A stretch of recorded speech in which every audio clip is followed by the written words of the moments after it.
BFM Patrimoine, l'émission 100% placement sur BFM Business. Jean-François Fillâtre, directeur éditorial de Marché Gagnant, est en plateau. Bonjour. Bonjour Stéphane. On parle abstention ce matin. Oui, effectivement, un peu plus de 65%, tel est le taux d'abstention lors des élections du week-end dernier. Donc ce sera mon sujet du jour en mode placement naturellement. Et je le ferai d'autant plus que j'aime pas regarder les choses en silo sans regarder ce qui se passe sur les côtés. C'est d'ailleurs la base de la méthode de Marché Gagnant qui dit qu'il faut toujours regarder d'un point de vue patrimonial, les sujets de manière globale et pas se faire des fixettes, genre je regarde l'assurance vie, je regarde la bourse, je regarde l'immobilier sans créer de passerelle. Alors pour cette chronique, Stéphane, pour commencer, je voudrais vous poser une question. Qui vote ? Moi, je vote. Non, les individus, et si on en croit les études, je dirais plutôt les seniors que les jeunes. Ok, parfait. Qui épargne ? Les individus, et si on en croit les études, plutôt les seniors que les jeunes, même réponse. Alors j'adore votre répartie, je suis pas sûr qu'elle serve ma démonstration, mais en pratique, vous l'avez dit, spontanément, vous m'avez répondu, qui vote ? Moi. Eh bien, le vote, c'est vous, moi, Choupinette. L'épargne, c'est vous, moi, Choupinette. Et comme je vous le disais en introduction, je ne raisonne pas en silo, eh bien, je pense que les réflexions d'un individu, elles peuvent avoir des répercussions, non pas thème par thème, mais sur l'ensemble de ce qu'il fait.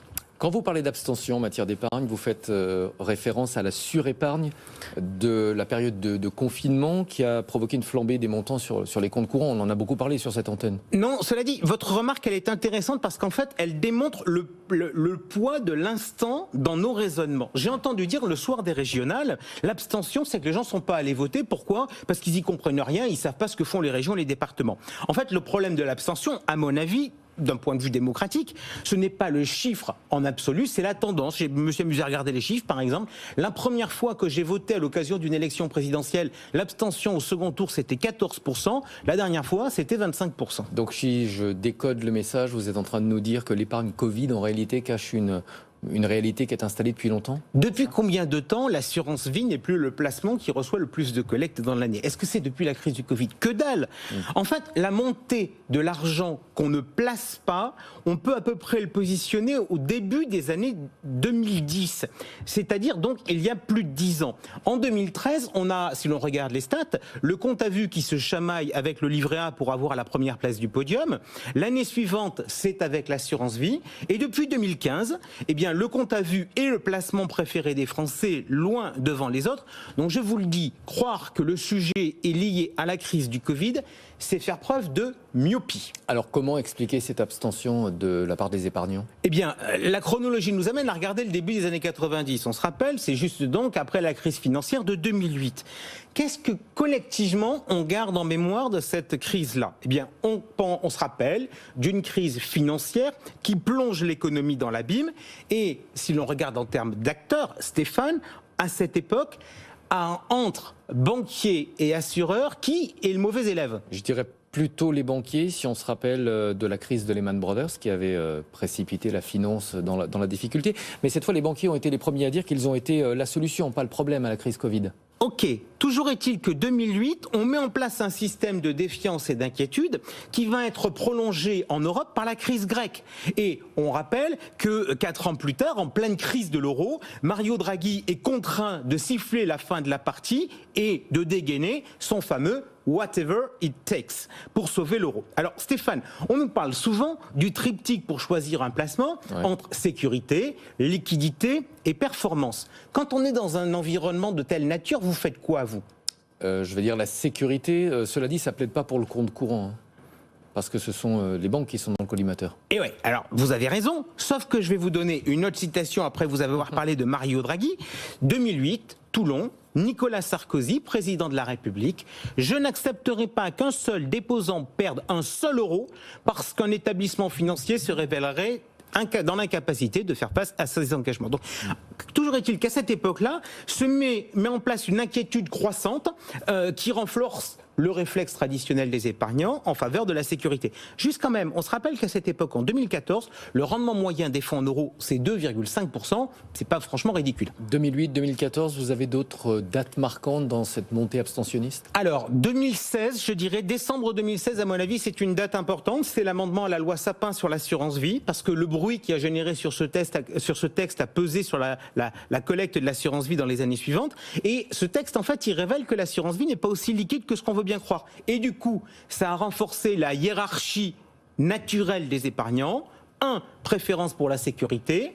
2, assez proche, prédilection pour la liquidité. 3, performance. Du coup, moi je ne vous le cache pas Stéphane, mais quand j'entends la place qui dit on va pousser les épargnants à abandonner la sécurité et la liquidité pour avoir plus de perf, je me dis, les gars, ils sont bien ambitieux, ils veulent faire boire un âne qui n'a pas soif. Oui, mais il le faut bien, il n'y a plus de performance possible sur les taux. C'est effectivement une réflexion et une autre date à prendre en compte. Juin 2014, la Banque Centrale Européenne décide de se lancer dans une politique monétaire atypique avec les taux de dépôt négatifs. Même la Réserve fédérale américaine, que l'on a pourtant considérée comme étant très innovante, ne l'a pas fait. Ouais, donc vous n'allez pas nous remonter le moral.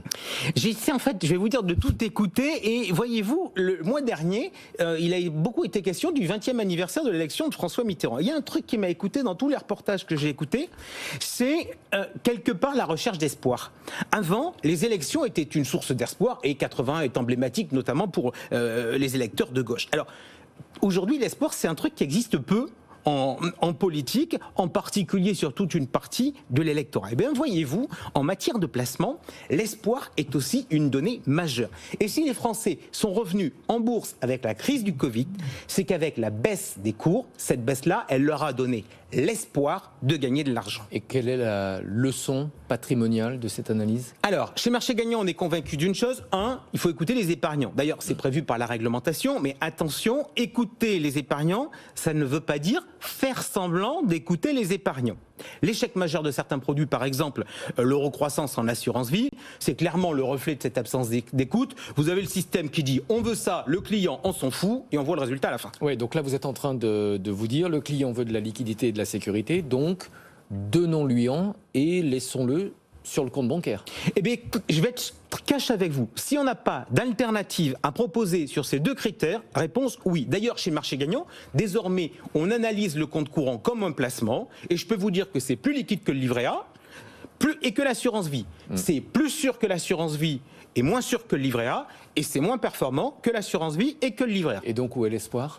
Eh bien, en fait, quand vous créez une poche de liquidité et de sécurité avec votre compte courant, eh bien, ça vous crée un phénomène de réassurance. Et donc, ça vous permet quelque part d'avoir de l'argent disponible de côté, une petite poche pour entretenir l'espoir. Et chez Marché Gagnant, on pense que cette poche, elle a vocation à être investie non pas en risque, mais en action. Mais à la première crise, les épargnants perdront l'espoir et vous pourrez poursuivre votre analogie. Eh bien, pas sûr. Je vais vous dire pourquoi. Parce qu'on travaille l'espoir, certes, avec les performances possibles, mais surtout en mettant en avant le risque potentiel. Et surtout, la crise du Covid a été, pour nous, assez intéressante parce qu'on a pu tester toutes nos hypothèses statistiques en live. Donc, on joue la carte de l'espoir, mais de manière très contrôlée.